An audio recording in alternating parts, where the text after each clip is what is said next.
cinema siren. So thank you for being here and doing this. Oh, thank you for having me. That's so nice. Okay, so it's becoming more about repeating instead of reporting when it comes to journalism, I think. And I thought Truth felt like it was a Valentine to old style reporting, old style journalism, like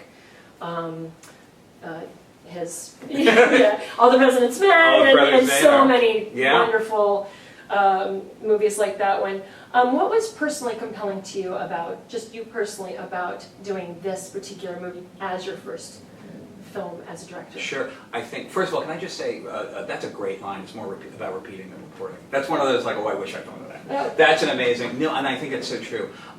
For me, I've always been fascinated with journalism, and for me it was sort of the road not taken. I always wanted to do this. I always wanted to make movies, but there was a moment where I sort of went, all right, well, that's not really a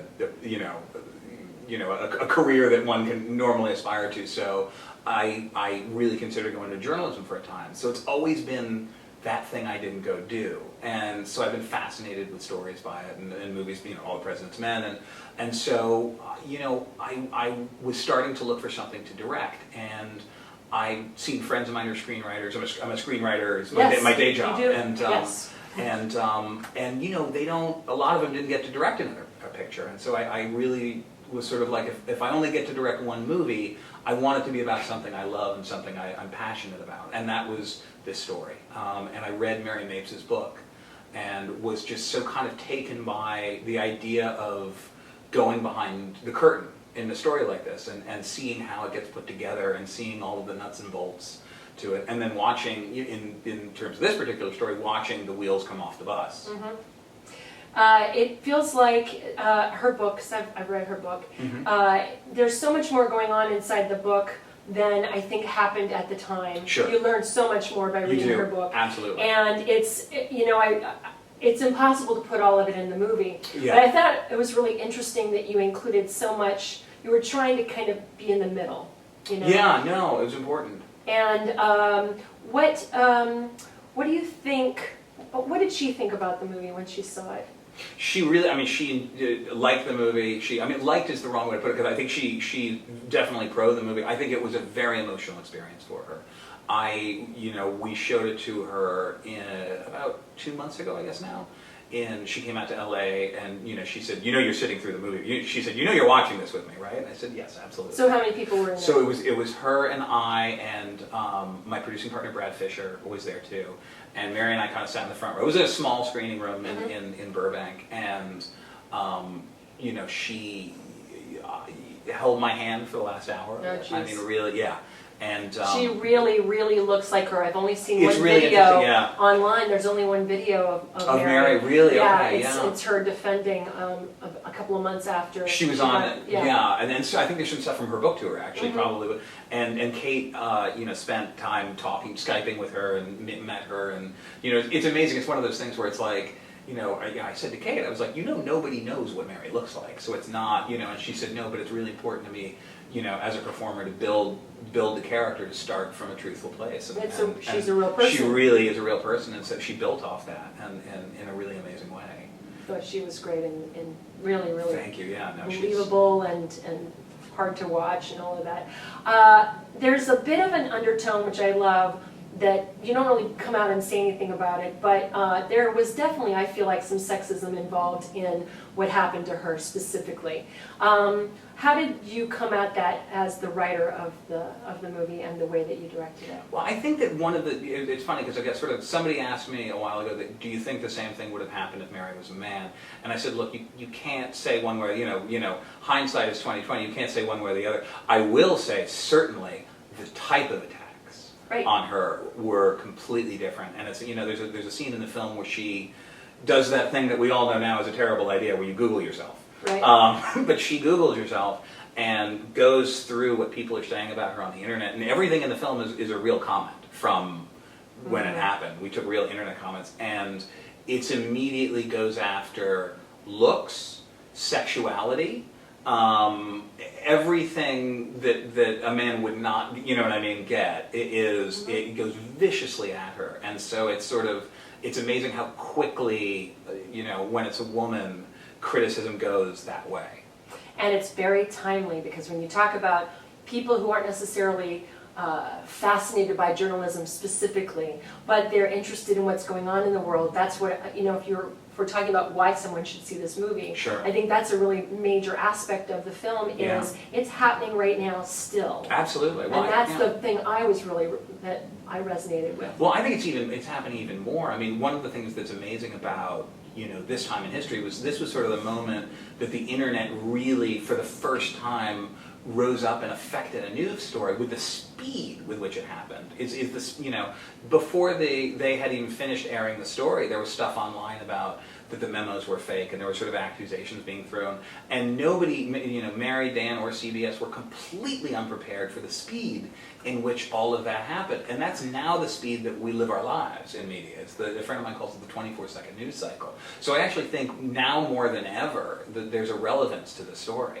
Absolutely, which is unfortunate, because, you know, journalism is very different than it was. Mm-hmm. And, you know, we can bring it back to what it once was by manipulating how to, you know, knowing the changes and Sure. how big it is now. Yeah. So talk to me a little bit about your first directing challenge. What did you discover that you weren't expecting? Because I know that you went and you had lunch with a bunch of your director friends, and you asked each one of them what they would recommend. Yes. And I want to get back to that in a second, but tell me something that by the end of it you went, oh my God, I never would have thought of that.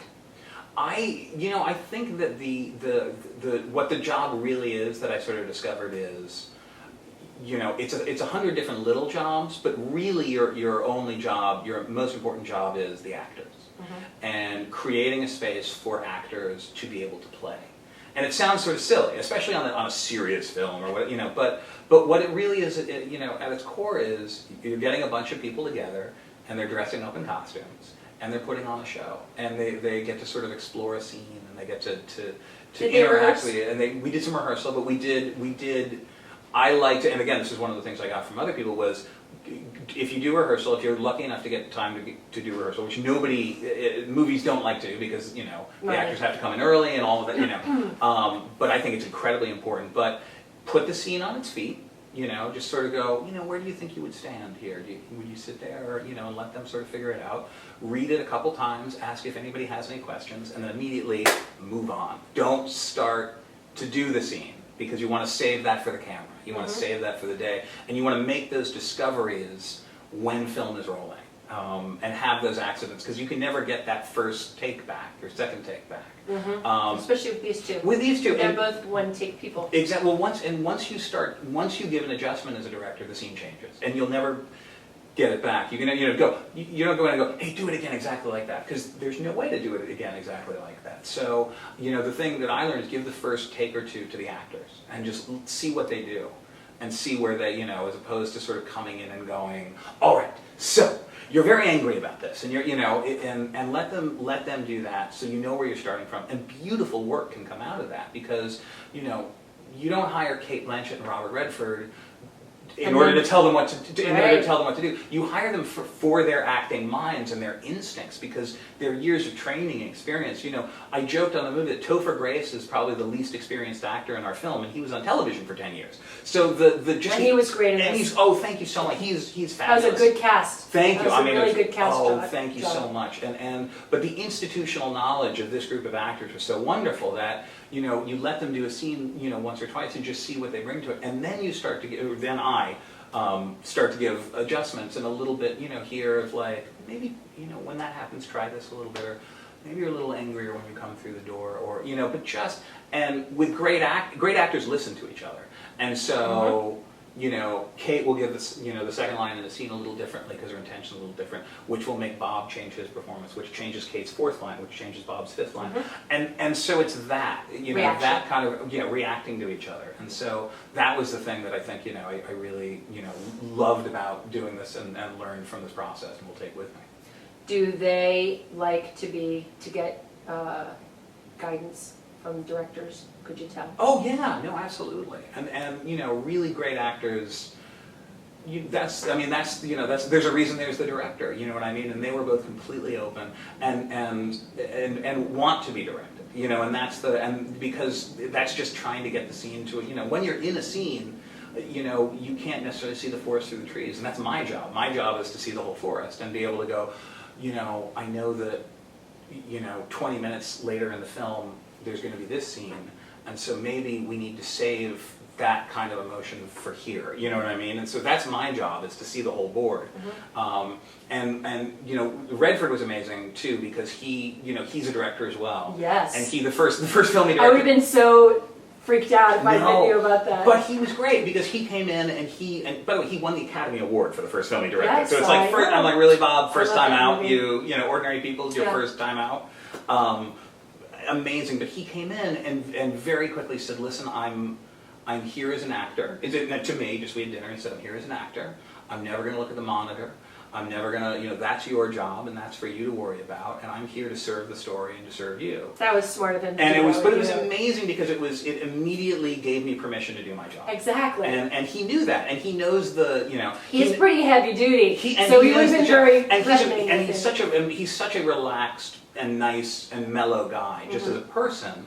But he knows the shadow he casts, you know, and so by doing that, he immediately, you know, put me at ease, and, you know, put everybody else at ease, you know, in terms of their interactions, because, I mean, it really was, because he started about 3 weeks into the film, and his first day, you know, everybody was like, have you seen Bob? Is he here? Oh my God, you know, Cate was like, had she not met him before? She'd met him once before, Wow. and, but, you know, she was like we were like little kids, we're like, Robert Redford's coming, you know, so it was really amazing, yeah. Now, when you were, because you did do these, you did do these luncheons where you asked these, Yes. your director friends, 2 questions. Did you ask him?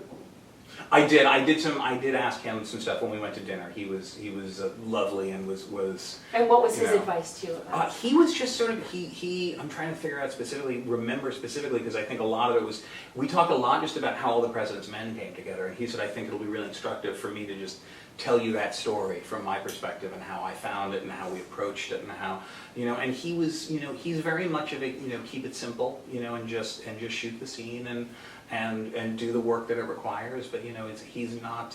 He's very disarming, and he's very film. He loves directors. He loves film, and that's the, you know, I mean, in his spare time, he's been the godfather of independent cinema for 30 years. So he was just very encouraging all the way through, and that was, you know, a wonderful gift that he gave me.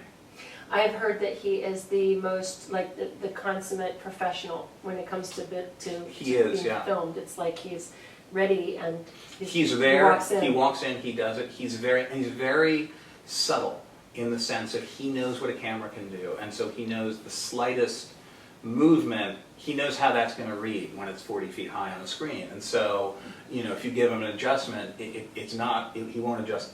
He won't over adjust. He'll get it right to an eyebrow raise, or, you know.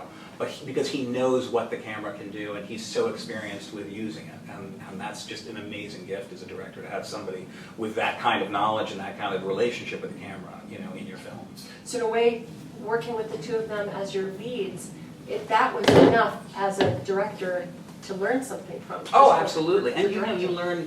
I feel like, you know, I never want to stop learning, you know, and so you learn something from everybody you work with. You try and take something from, and it was such a great, you know, there's such great minds to be able to have in the film, and to watch them bounce off each other, and then be able to bounce off stuff with them, you know, it was a really great partnership. Well, thank you so much. Thank you so much. And good luck with Truth. Thank you so much. A great, really exciting movie, I feel like, and really very entertaining even for people who are not necessarily, you know, going in because it's about journalism. It's also, you've got the great actors in it, and you've got this really interesting, fascinating story, and so check it out. Check it out. Thank you so much. Thank you.